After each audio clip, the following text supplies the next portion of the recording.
जय हिंद। आप सभी को एम लक्ष्मीकांत में सभी को स्वागत है। तो आज हम लोग सीखेंगे एक शानदार तरीका से। अगर प्ले स्टोर में इसका लिंक दिया गया है, आप चाहते हैं कि 18-20 वीडियो है उसको आप देख के भी आना चाहते हैं तो वो भी अवेलेबल वीडियो प्ले स्टोर में है। तो आज हम लोग सीखेंगे कि SC, ST, OBC क्या है, या संविधान में इसका कहीं पर उल्लेखित है, यानी संविधान में इसका क्या है। तो हम लोग देखेंगे दोस्तों कि SC यानी अनुसूचित जाति और OBC में संविधान में कहां पर में प्रावधान की गई है, यानी SC की पहचान करेगा, ST के कौन पहचान करेगा, OBC के कौन करेगा, आरक्षण समाप्त करने किसका अधिकार में आता है, वो भी हम लोग बेहतरीन कॉन्सेप्ट के द्वारा देखेंगे। तो देखिए कि हमारे पास में SC यानी हमारे पास में अनुसूचित जाति पहली बार जनगणना कब हुई थी? 1931 में हुई थी। ये ब्रिटिश काल के है। तो हमारे पास में उसमें जातीय जनगणना था, हमारे कण के समाज क्या में बट गया था, जाति समुदाय ऊंच नीच में बटा हुआ, और सबसे ज्यादा टारगेट अगर किया गया तो ST और समुदायों के बीच में इसवन होने की कगार था, यानी उसको प्रताड़ित किया गया था ST लोगों के साथ। तो वहां पर में ये क्या कहा गया था 1931 की जनगणना में कि जब करवाया ब्रिटिश, तो उसमें बताया कि देखिए यहाँ पर समाज में कैसे हम अगर प्रशासन किसी को चलाना है तो उसके लिए हमें क्या चाहिए, अच्छे क्वालिटी चाहिए। यानी क्या चाहिए, अच्छे क्वालिटी चाहिए। क्वालिटी का मतलब क्या होना चाहिए कि सभी का सहयोग रहेगा तभी ना हम कर पाएंगे। तो इसीलिए वो कोची के आरक्षण की व्यवस्था किया। देखिए कि कैसे आरक्षण के किया। तो उसने कहा 1931 में कि SC और ST वाले लोगों की हम संवैधानिक मतलब संविधान में तो वो नहीं दिया, लेकिन उसमें आर्थिक जैसे मंदिर में प्रवेश करने से उसको रोका गया था। देखेंगे कितना प्रताड़ित किया गया, कुआं में से पानी नहीं पिए दिया जाता था, ये सब प्रताड़ित किया जाता था। तो देखिए कि आधार क्या था कि मंदिर में प्रवेश करने की उनको रोका जाता था। आप समझ जाएगा कि ST और ST वाले समुदाय के भेदभाव की हो, लेकिन अभी तो वर्तमान में ऐसा नहीं है। लेकिन उसमें पढ़ा हुआ व्यक्ति नहीं था जिसके बदले में शोषण हो रही थी।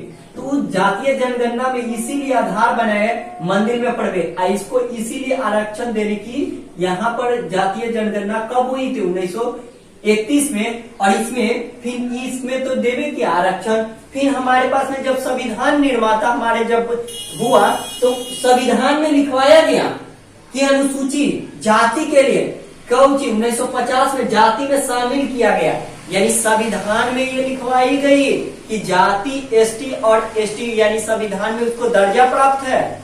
याद रखिएगा, यानी संविधान में उसको दर्जा प्राप्त है। जैसे कि आपके पास में 1950 में जातीय संविधान में शामिल किया। क्यों किया गया?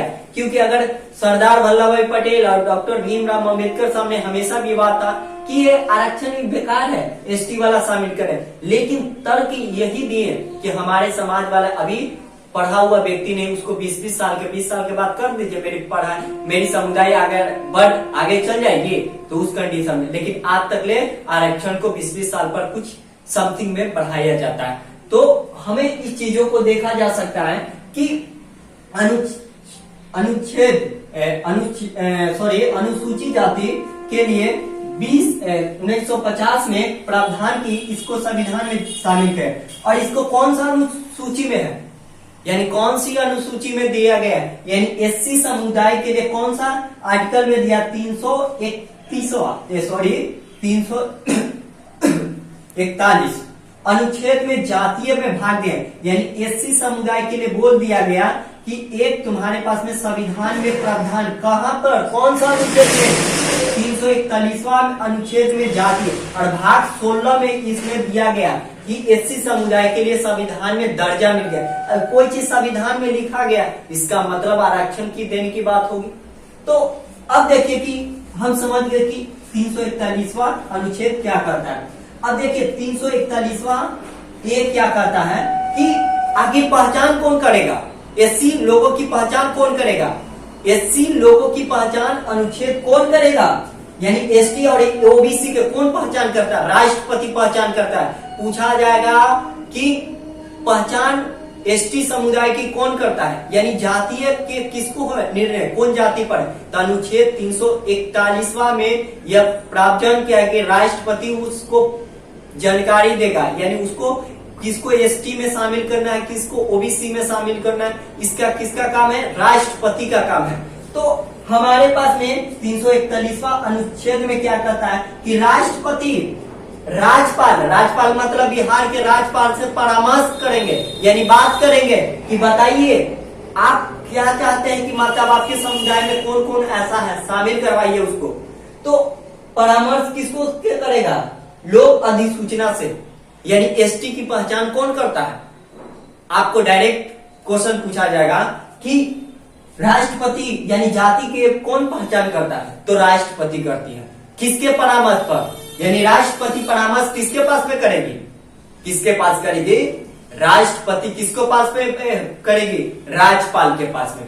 और तब उसके बाद में सेंट्रल लिस्ट मतलब लिस्ट जाती है, तो उसी को क्या कहते हैं? बनता है। तो मेरी बात को समझ पाए। अब हमारे पास में देखिएंगे 341वां 2 क्लॉज क्या कहता है कि जाति शामिल हटाना, यानी एक बार जाति में किसी एसटी समुदाय के चल गया, मान के चले कि शामिल हो चुका है, तो उसको फिर पावर किसको है? राष्ट्रपति के हटाने के नहीं है, बल्कि किसको पावर है? संसद को पावर है कि आरक्षण को बढ़ाना है कि घटाना है। एक बार जब ये चीज हो जाएगी तो उसके बाद में राष्ट्रपति के अधिकार से बाहर हो जाएगा। किसके अधिकार में आएगा? राष्ट्रपति के नहीं, संसद के अधिकार। यानी जाति के पहचान करने के लिए किसको आवश्यकता है? राष्ट्रपति किसको परामर्श करेंगे? राज्यपाल को। तो क्या मेरी बात को समझ पा रहे हैं? तो यही क्लॉज में देखा गया है कि 341वां अनुच्छेद दूसरा क्लॉज में जाति में शामिल, यानी किसी जाति में शामिल करना और किसी जाति में हटाना है, तो कौन सा अनुच्छेद लगाएंगे? 341वां के 2 क्लॉज यह बोलती है। तो क्या मेरी बात को समझ पा रहे हैं? चलिए हम लोग देखेंगे 341वां अनुच्छेद देख लिए थे कि अनुसूचित जाति से संबंधित था। अब हम लोग देखते हैं कि 342वां अनुच्छेद क्या कहता है। जैसे 341वां अनुच्छेद था ना, उसी तरह से क्या था 342वां अनुच्छेद, बस उसमें कोची था एससी के लिए और इसमें कोची है एसटी के लिए, यानी अनुसूचित जाति के लिए 341 और जनजाति के लिए अनुच्छेद कितना हमारे पर में प्रावधान संविधान में दिया गया? अनुच्छेद 342 में प्रावधान की गई है। तो समझ पा रहे हैं कि किस आधार पर इसको हम कर सकते हैं, तो किस आधार से हमारे पास में माना जा सकता है। तो ये क्या है? 342वां अनुसूचित जनजाति क्या है? तो अनुच्छेद 342 राष्ट्रपति राज्यपाल का परामर्श करेगा अधिसूचना से, यानी क्या है? यानी अनुसूचित जाति जनजाति की पहचान कौन करेगा? यानी राष्ट्रपति करेगा। राष्ट्रपति कैसे करेगा? मान के चलिए कि राज्यपाल हो गए ना, यानी राज्यपाल मुखिया होते हैं, यानी बिहार के मुखिया होते हैं, तो वह क्या यानी सेंट्रल लेवल पर वो जाएंगे। सेंट्रल मतलब क्या? यानी राष्ट्रपति इनके पास चिट्ठी भेजेंगे और राज्यपाल क्या करेंगे? इनकी पहचान करेंगे। तो समझ पाए, यानी जनजाति की पहचान कौन करता है? राष्ट्रपति। ऑब्जेक्टिव में पूछ देगा कि जनजाति की पहचान कौन करता है, तो राष्ट्रपति करता है। और बिहार के अगर कुछ आरक्षण की बात होगा तो बिहार राज्यपाल करेगी। ये बात को समझ में आ रहा है ना? तो अगर कुछ वीडियो में लाइक भी करिए तो देखिए कि अब देखिए कि यहाँ पर तो समझ में आ गया कि यानी जनजाति की समुदाय की कौन शामिल कर सकता, हटाना इसमें कुछ ही काम है, यानी राष्ट्रपति का देने के। अब देखिए अनुच्छेद 342 में शामिल किया जाति में, यानी एक बार जब साइन हो गया, मान के चले कि अधिसूचना हो गया, राज्यपाल से राष्ट्रपति से परामर्श हो गया, उसके बाद में कुछ हो गया, एक बार एक्ट बन गया, तो उसके बाद में जाति में शामिल हो गया, तो उसको हटाने के अधिकार किसको नहीं है? राष्ट्रपति को नहीं है। फिर मेरी बात को सुनिए, एक बार जब लॉ बन जाएगी, एक बार जब शामिल हो जाएगा एसटी समुदाय, उसको हटाने की किसको जिम्मा होती है? संसद के होती है। किसको होती है? संसद के होती है। और संसद में क्या होगा कि शामिल करने या हटाने ये संसद विधि द्वारा बनाएगी और इसको देखेगी कि क्या है। तो अभी हम लोग अनुच्छेद 16 को भी हम लोग एक आध दो दिन और देखेंगे। इसमें सारी चीज को आरक्षण की बात होगा और इसको बेहतरीन कॉन्सेप्ट, अगर वीडियो अच्छा लगे तो लाइक शेयर करिएगा। अगर कुछ वीडियो में त्रुटि भी पाया गया, मान के चले किसी बोलने में कुछ त्रुटि भी पाया, तो कमेंट के द्वारा आप हमें बता सके, ताकि हम उसको सुधार करने की एक हमेशा पहल के रूप में रखें। और आप सभी को बहुत बहुत धन्यवाद और वीडियो को लाइक करें, शेयर करें। धन्यवाद दोस्तों, जय हिंद।